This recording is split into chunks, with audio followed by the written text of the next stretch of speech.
Ladies and gentlemen, This is the Dental Up Podcast, brought to you by Keating Dental Arts, a full-service, award-winning dental laboratory. Each week, you'll learn tips and techniques from real-world dentists, bringing you in-depth interviews, motivating stories, current events, and sports.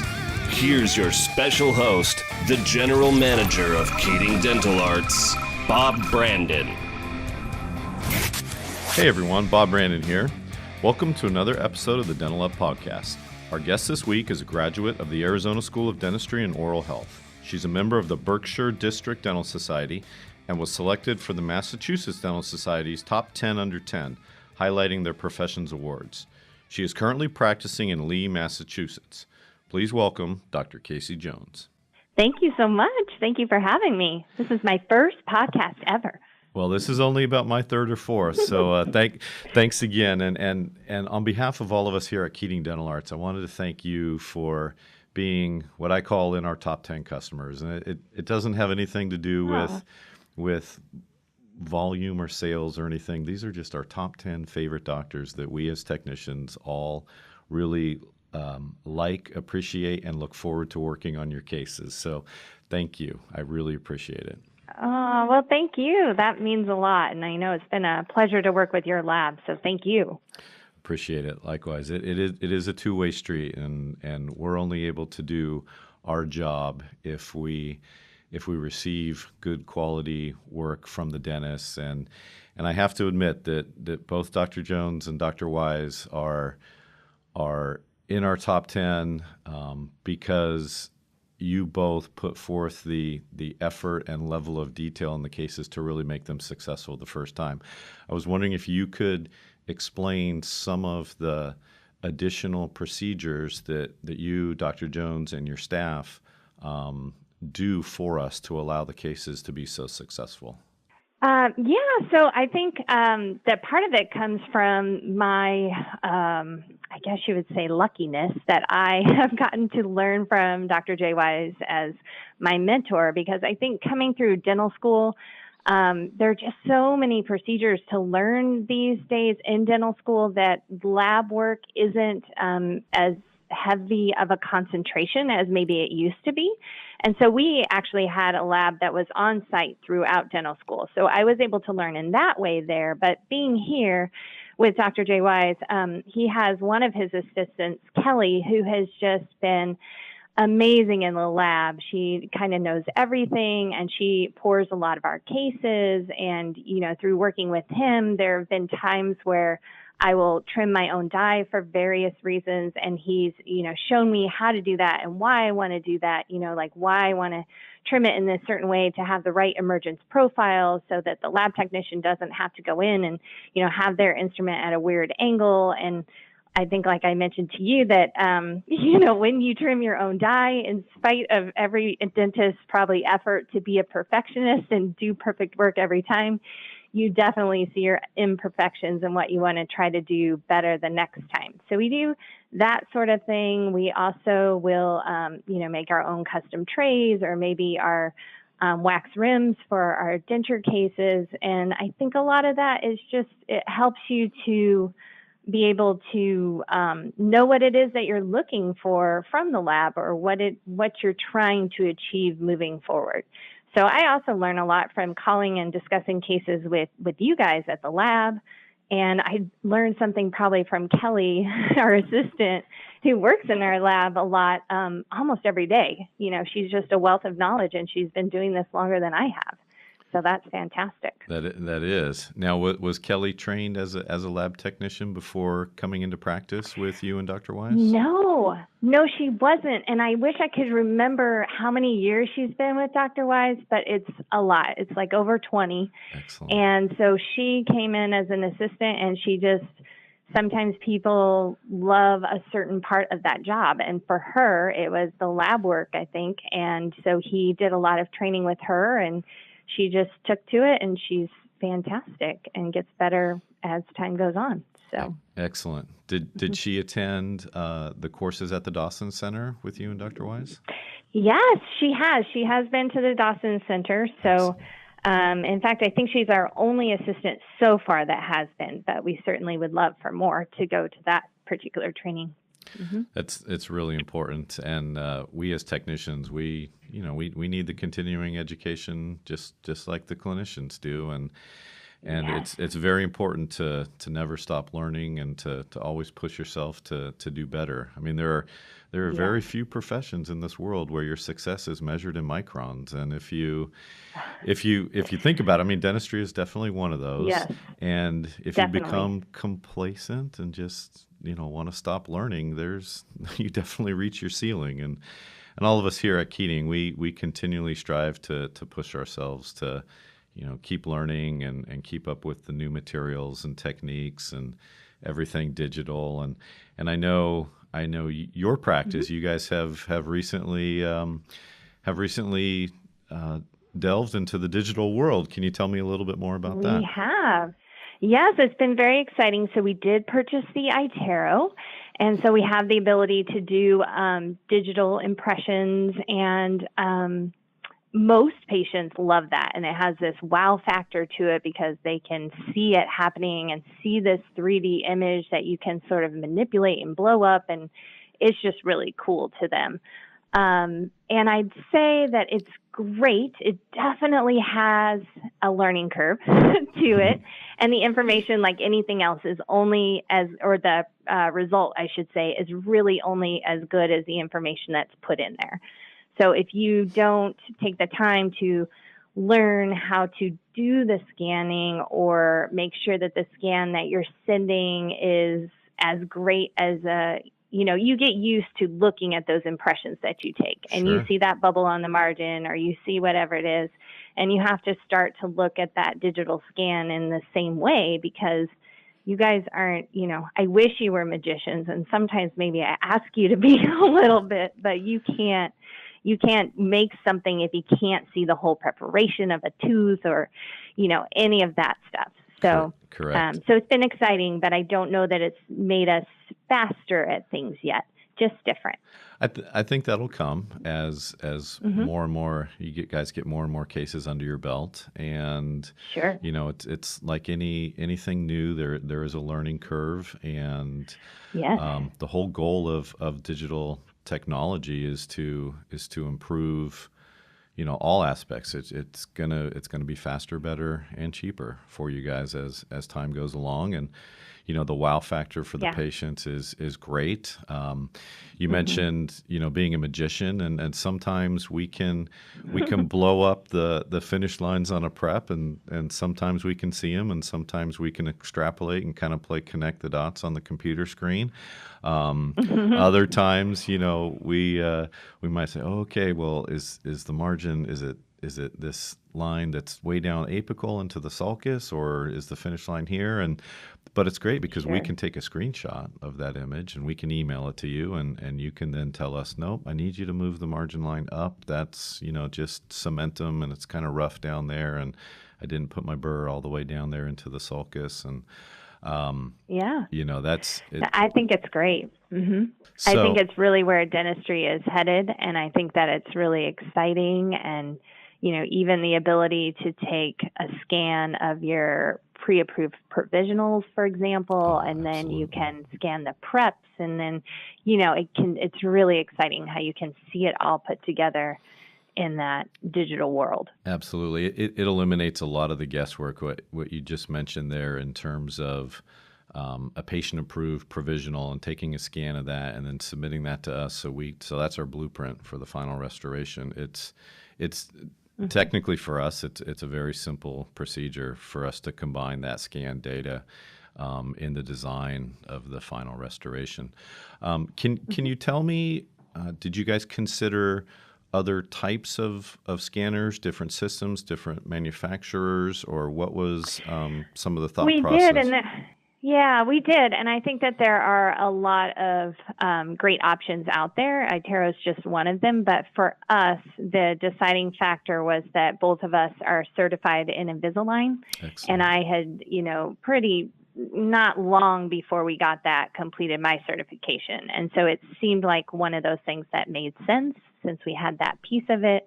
why not be able to, submit our information to Invisalign that way? And so that's what we went with. Absolutely. Great decision. And ITERO is probably, when customers call in and ask us, I mean, ITERO is definitely in the top 3. And, these 1, 2, or 3, it just makes sense really on what fits with your personal practice and your patient and your demographics of what you're treating. So I applaud you and Dr. Wise for taking this step. It's phenomenal. And it really is going to pay a lot of dividends for you guys.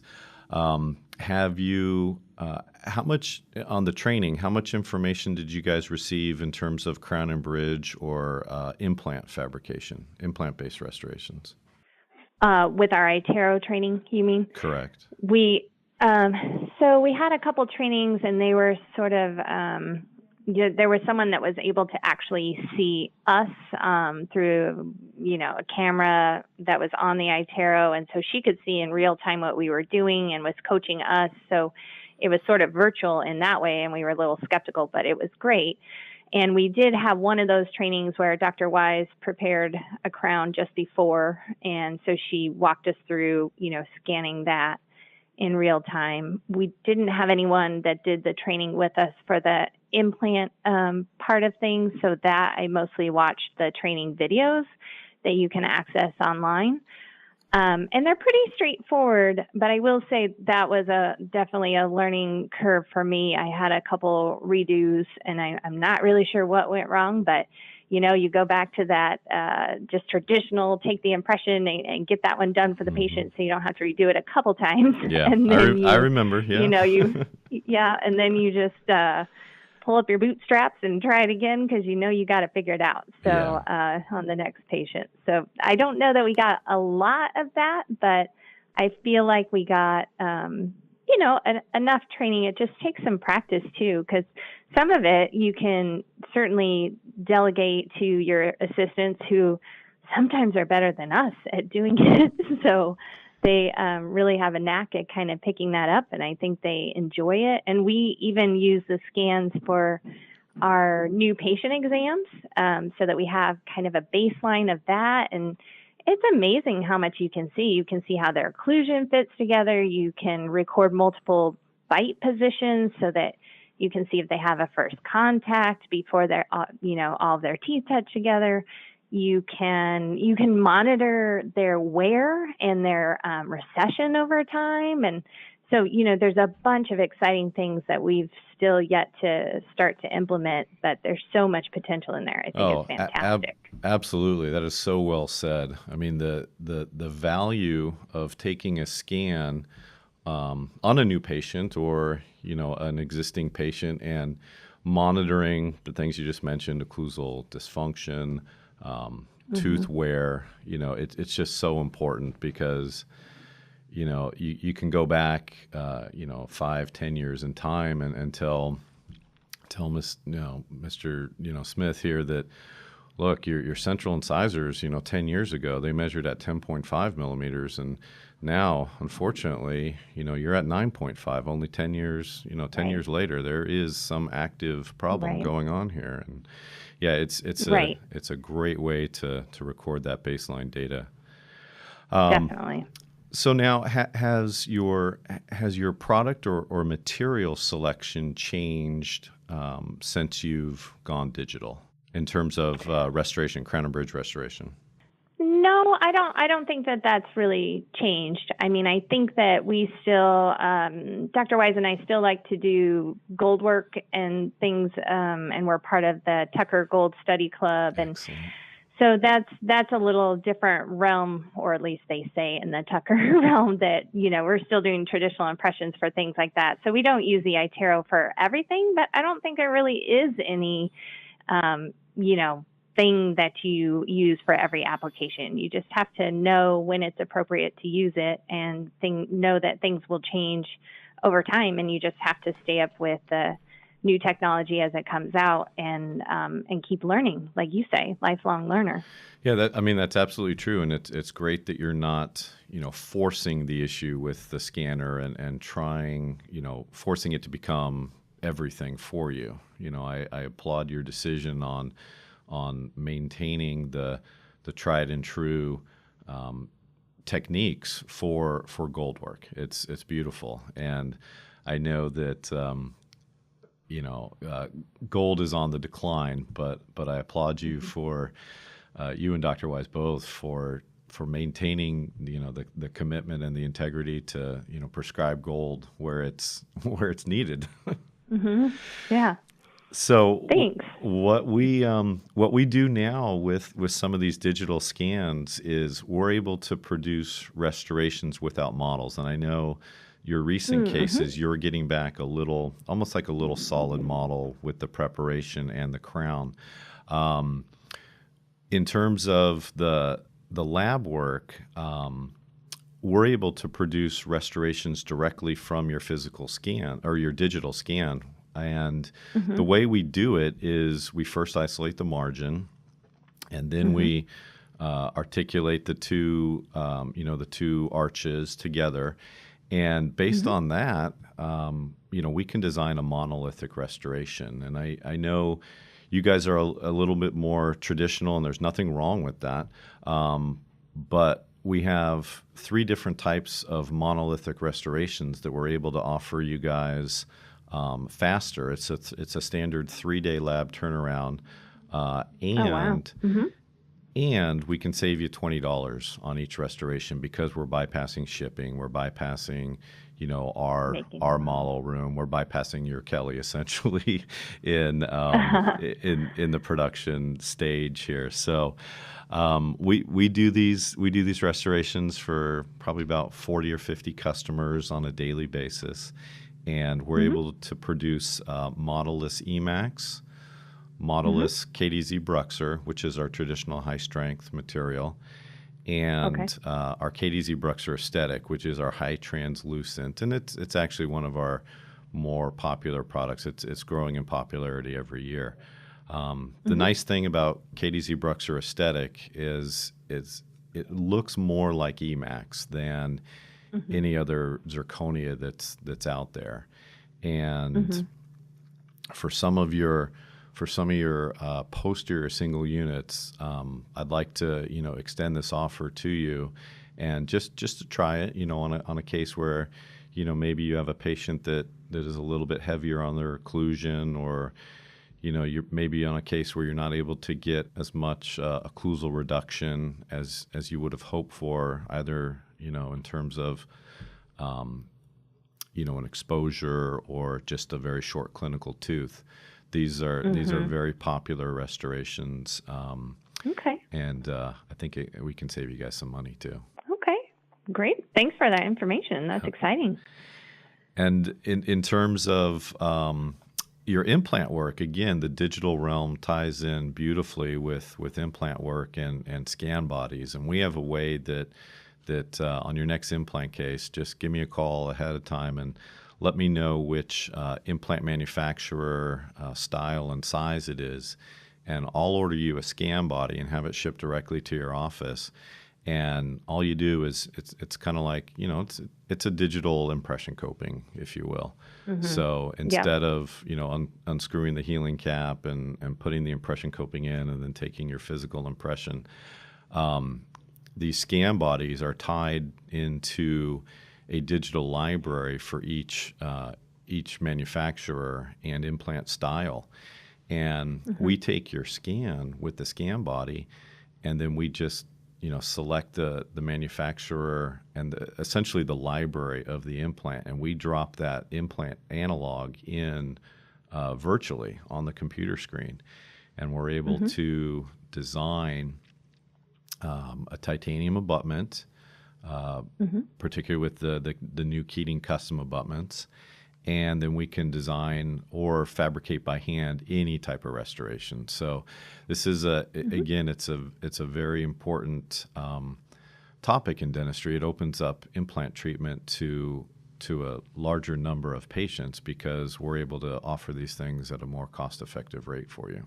That's great. Excellent. So I'd like to go back in your history a little bit, and you have some very interesting experiences that I'd like you to share with our listening audience. Sure.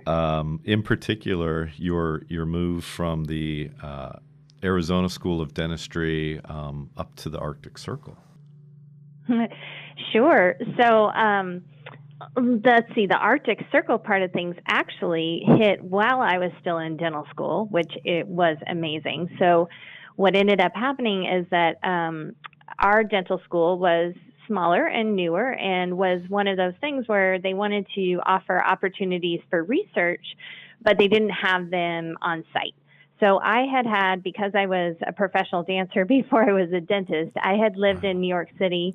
And before I was a professional dancer and then I was in college, I had done some research on sleep apnea. Oh, wow. So before I know a lot of before. So before I ended up going to dental school, I had thought that I wanted to do research. And so I went back to doing some research at NYU and was looking at sleep apnea. And I was teaching the computer how to score the breaths for sleep apnea.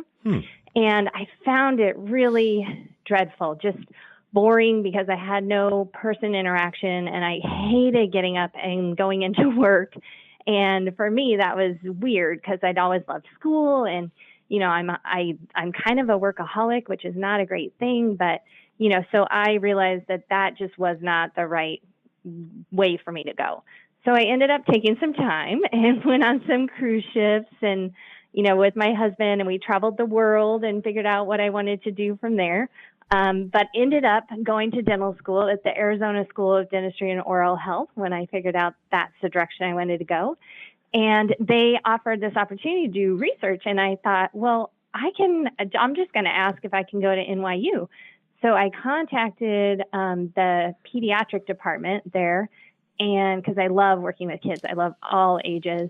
So I ended up getting to do some research in their department, and it was on various things like nutrition for compromised, what would you call it? I guess nutrition for kids who have health challenges and how you can keep them healthy through, you know, dental stuff and all of that, because it's just one other thing to think about. Also, using fluoride in early prevention for kids, not just prevention, but if, you know, they're just not quite, we called it pre-cooperative, if they're just not quite ready for that dental treatment, how you can use this regimen of bringing them in for fluoride varnish treatment. And this was even before silver diamine fluoride, but looking at that. So I got these opportunities from there.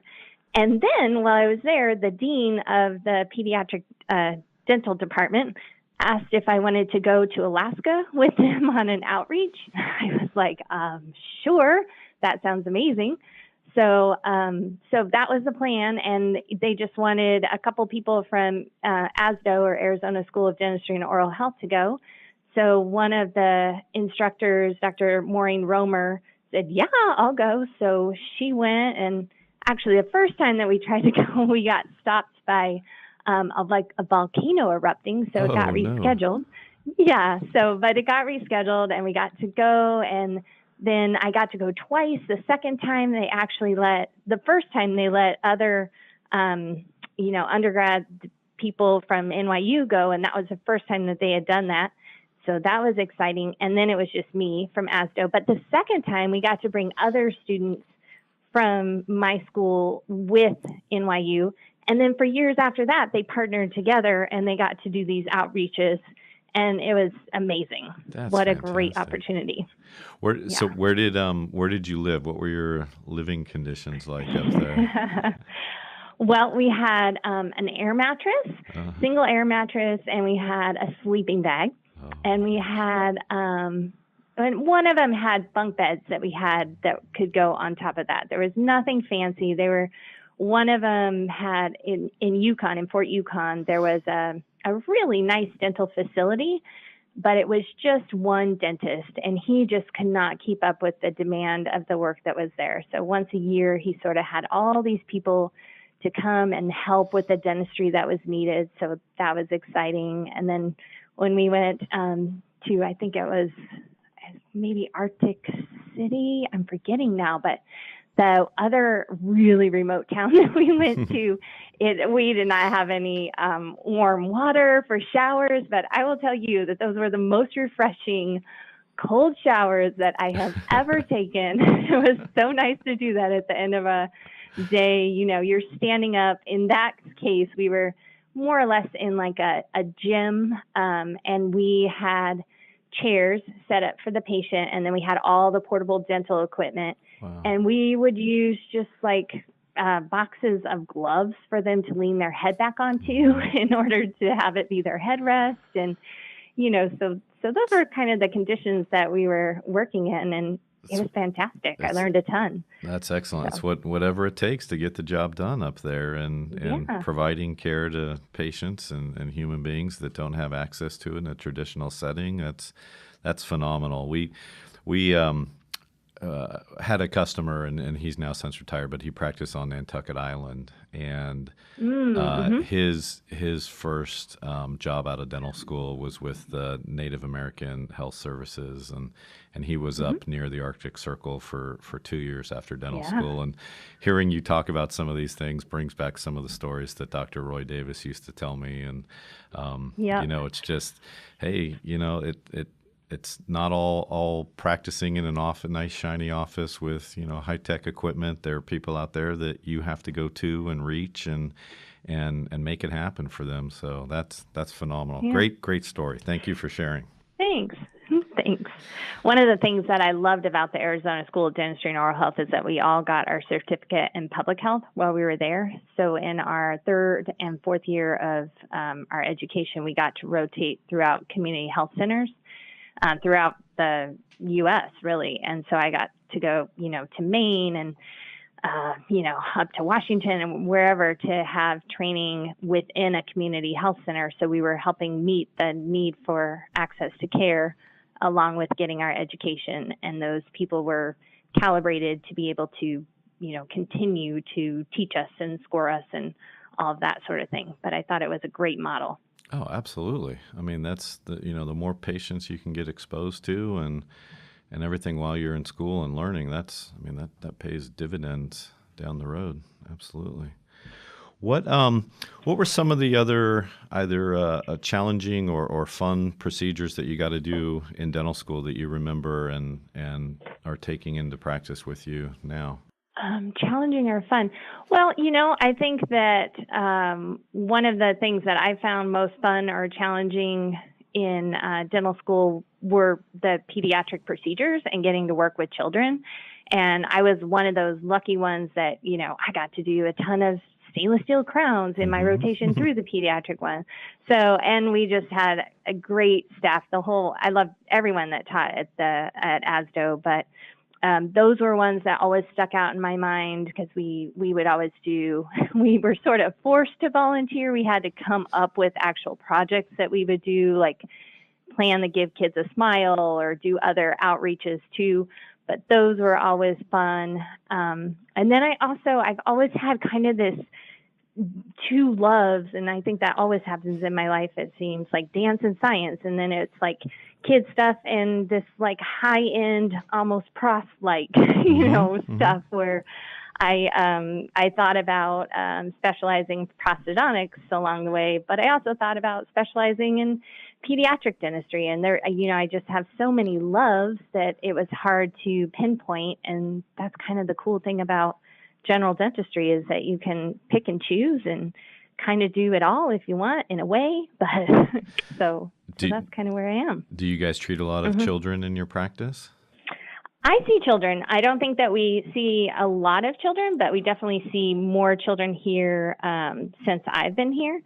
And even if I'm not seeing kids in the office, I love, I go into the schools every year. So it was just, I think February was Children's Dental Health Month. So I was one of the Massachusetts dental ambassadors, and I got to go into the schools and go on the radio and record tips and, share stuff on Facebook and just try to get the education out there for the parents of, how to take care of these teeth and how to prevent problems. And that's one of the things that's so exciting to me, being a general dentist and getting to see, what happens if you don't do X, Y, and Z while they're young, with all this stuff about sleep apnea and growing the airway in kids while they're young versus having to, wear a CPAP when they get older.